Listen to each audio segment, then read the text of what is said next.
जय शनिदेव। प्रिय दर्शकों, मैं राजेश जोशी आपका ज्योतिष जागृति केवल सत्य कार्यक्रम में आज फिर से स्वागत करता हूं।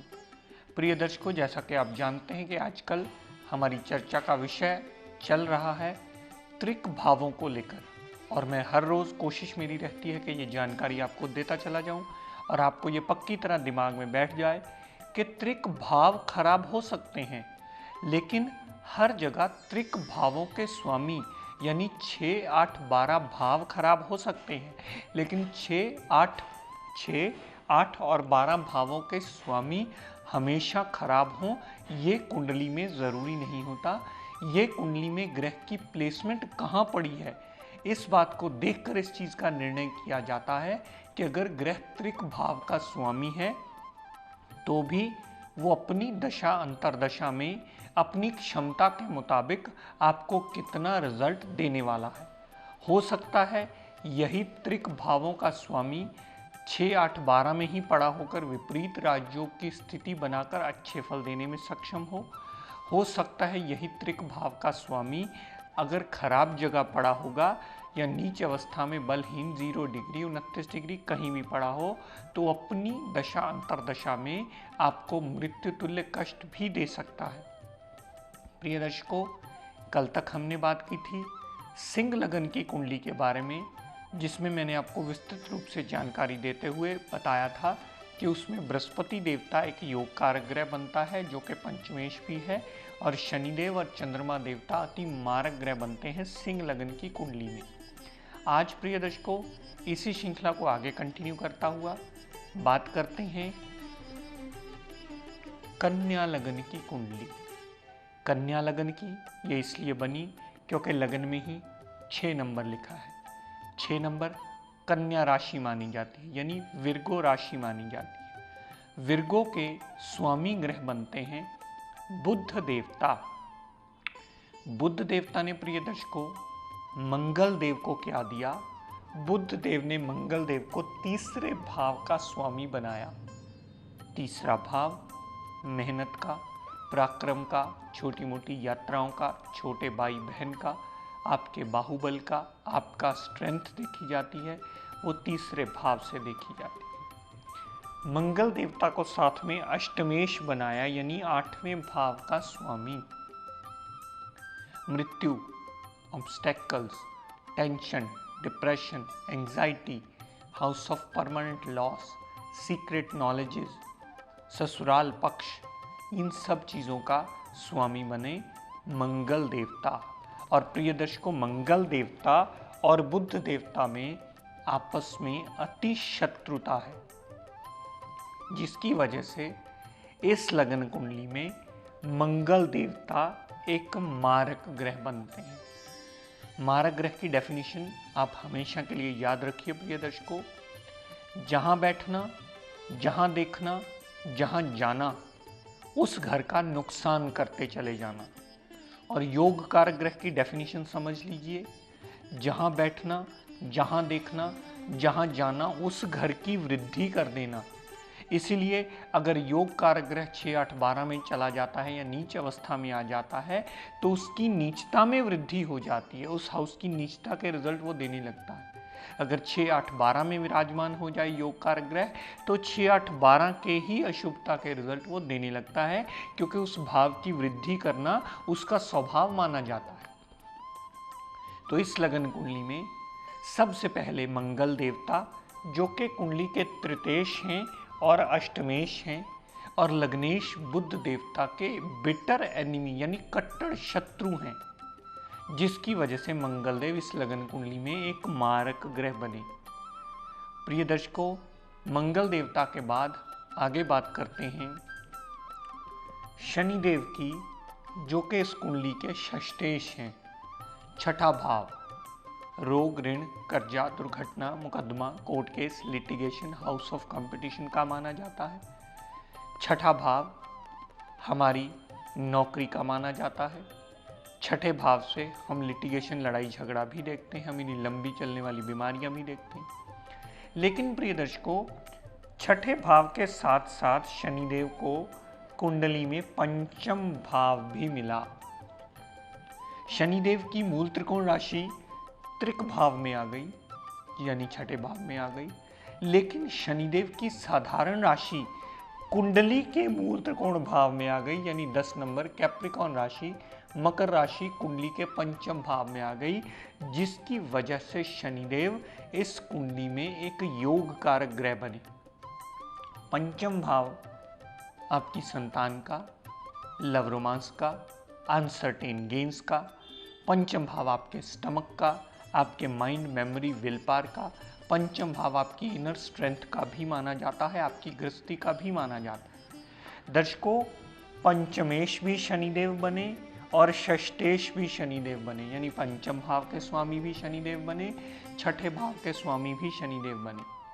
अब छठे भाव का स्वामी अगर साथ में त्रिकोणाधिपति भी हो जाए तो उसे छठे भाव के बुरे प्रभावों का दोष नहीं लगता है।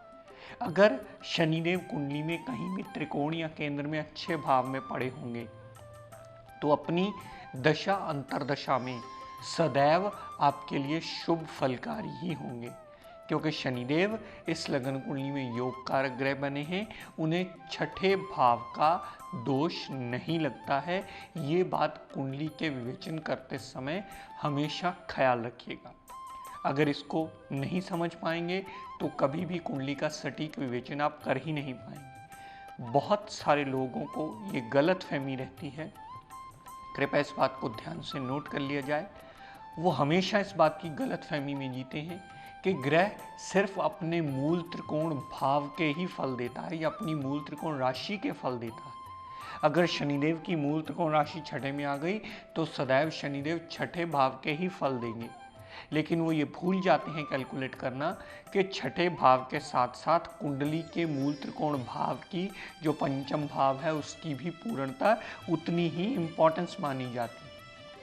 कुंडली के भाव की इम्पोर्टेंस से ही तय होता है कि ग्रह कुंडली में योग कारक बना या मारक बना, उसके बाद उस ग्रह की प्लेसमेंट ये निर्णय करती है कि अब वो फल कैसा देने वाला है। जब भी आप विवेचन करते समय इन दो बातों का ख्याल नहीं रख पाते, तीसरी बात इसमें ये जोड़ लीजिए कि उसमें डिग्री वाइज क्षमता कितनी है। जब इसका विवेचन आप नहीं कर पाते तभी आप सटीक विवेचन नहीं कर पाएंगे और सही कैलकुलेशन नहीं होती और आपका इस विद्या पर से विश्वास उठता है। कैलकुलेशन को सटीक करने के लिए सही दिशा में उसे समझना अति अनिवार्य है। तो दर्शकों, शनिदेव इस लगन कुंडली में पंचमेश और षष्ठेश बने। पंचमेश होने की वजह से उन्हें षष्ठेश का दोष नहीं लगता और वो अगर अच्छे भाव में पड़े हुए जितना डिग्री वाइज उनमें क्षमता और बलाबल हुआ उतने प्रतिशत अपनी दशा अंतरदशा में शुभ फलकारी वो अवश्य होंगे। दर्शकों, आगे बात करते हैं द्वादश भाव की। द्वादश भाव जिसके स्वामी ग्रह बनते हैं सूर्य देवता, क्योंकि द्वादश भाव में 5 नंबर लिखा है। 5 नंबर राशि सिंह राशि मानी जाती है, जिसके स्वामी सूर्यदेव साक्षात माने जाते हैं। तो इस लगन कुंडली में द्वादशेश सूर्य देवता बने। सूरज देवता जब भी अपनी दशा अंतरदशा में आएंगे वो सदैव आपको कष्ट देते मिलेंगे, क्योंकि इस लगन कुंडली में वो द्वादशेश हैं। द्वादशेश होने की वजह से वो एक मारक ग्रह बन जाते हैं। उनके पास डिपार्टमेंट आ जाता है खर्चे का, विदेश सेटलमेंट का, पागल खाने का, जेल यात्रा का, अस्पताल के खर्चे का। ऐसे सारे नेगेटिव डिपार्टमेंट सूरज देवता के पास आ जाते हैं। तो जब भी वो अपनी दशा अंतरदशा में आते हैं, जातक के फजूल के व्यय बहुत ज़्यादा बढ़ा देते हैं। अगर 6, 8, 12 में सूर्यदेव पड़े होंगे तो हो सकता है अपनी दशा अंतरदशा में विपरीत राज्यों की कंडीशन को अगर पूरा करते हो तो अपनी दशा अंतरदशा में अच्छा फल दे पाएं। लेकिन प्रिय दर्शकों, सूरज अगर 6, 8, 12 की जगह किसी अन्य भाव में पड़े हुए तो अपनी दशा अंतरदशा में उस भाव को भी खराब करेंगे और जहां दृष्टि डालेंगे वहां पर भी रिजल्ट टोटली नेगेटिव ही रखेंगे, क्योंकि मंगल की भांति सूर्य देवता भी इस लगन कुंडली में अति मारक ग्रह बने हैं और अपनी दशा अंतरदशा में अपना मार्केत्व अवश्य दिखाएंगे। तो इनसे बचने का रास्ता क्या होगा प्रिय दर्शकों? मंगल मारक है इस लगन कुंडली में, तो मंगल देवता के लिए बजरंग बली की उपासना कीजिए, पाठ पूजन कीजिए उनका, हनुमान चालीसा पढ़िए, लाल कपड़ों से दूर रहिए, लाल वस्त्रों का दान कीजिए, लाल चीज़ों को बांटिए छोटे भाई बहनों में। लाल चीज़ों से परहेज रखेंगे तो मंगल देवता का पाप प्रभाव कम होगा। मंगलवार का व्रत कीजिए, मंगलवार को मंदिर अवश्य जाइए।